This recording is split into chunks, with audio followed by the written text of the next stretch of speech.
13. sem iz Primorskih novic izvedel, da je naš kandidat za podeželje, tako kot tu piše, Marjan Križman. Jaz o tem, da bi me kdo pozval, nisem vedel nič. To sem zvedel tu. Nakar pridem na sejo predsedstva in se ta zadeva dogaja, ko je predsednik volilnega štaba gospod Uroš Javšovec in glavni tajnik stranke prebral te kandidate, sem izvedel še debelejšo, da v Koper center bo kandidiral na listi socialnih demokratov Dušan Keber. Jaz, gledajte, dragi moji, jaz nisem vedel, kaj narediti, ali se to kdo z nami norčuje, ali je to res.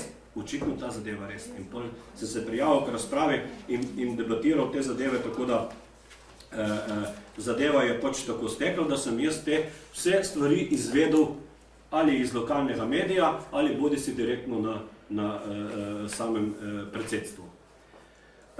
Pri tem sem tudi upozoril člane predsedstva, da je na tak način in na ta postopek, tako kot so ga peljali, bil kršen statut stranke, 62. člen, ker jasno in glasno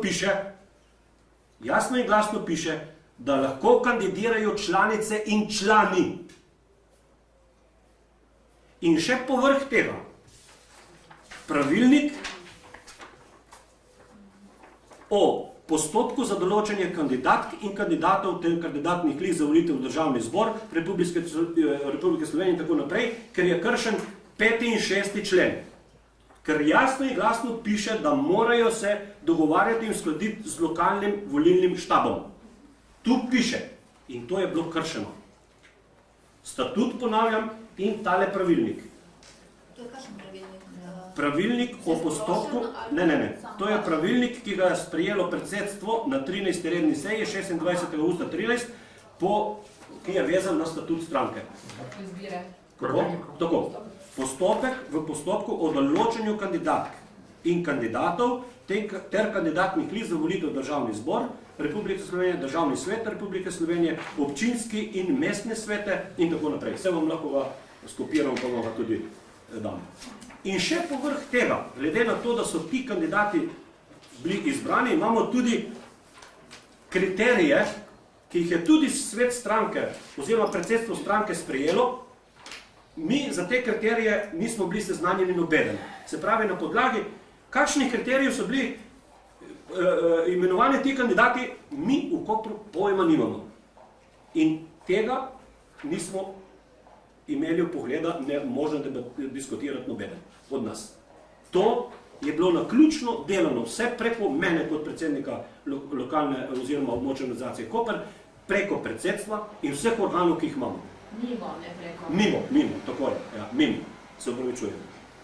Zato sem tudi na predsedstvu jasno in glasno povedal in pozval gospoda predsednika volilnega štaba Uroša Javšovca, da prevzame osebno odgovornost in da nemudoma odstopi z mesta predsednika volilnega štaba Republike Slovenije oziroma centrale in z mesta generalnega sekretarja, ker je kršil statut in vse pravilnike, ki jih ima stranka urejene, ki so vezani na statut stranke.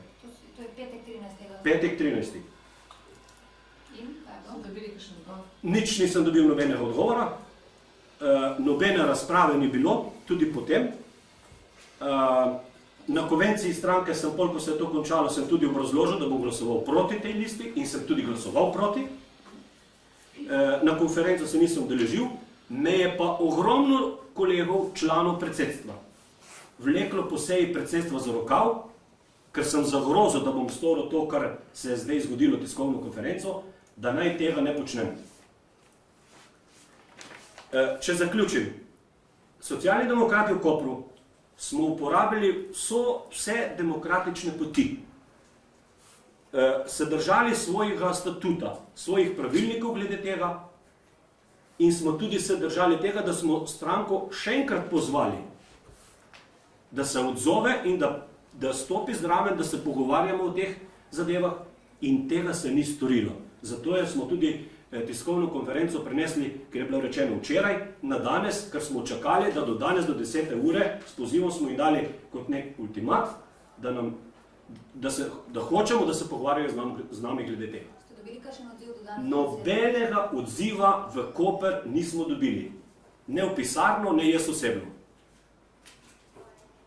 In to smatram, da lahko temu rečem tako, kot je v protestnem pismu napisano, da to je en diktat Ljubljane na Koper.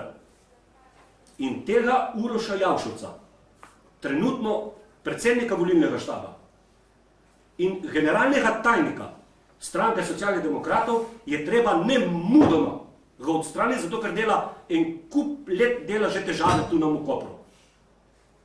In to stranko, mi se tu borimo, da hočemo nekaj narediti, nas ignorira in nam ne omogoča, da bi lahko normalno delali. Mi se moramo ukvarjati sami s sabo. Odkar sem jaz predsednik, ni miru. Hotel naj ukiniti pisarno, hotel naj ukiniti delavca tu. Mislim, vse kontra temu. In kar je še najbolj, kar imam zadnje informacije o tem mogoče, da je drugič, celo se dogovarja s nekaterimi mogoče našimi konkurenti za lokalne volitve, da bi lokalno SD ignoriral.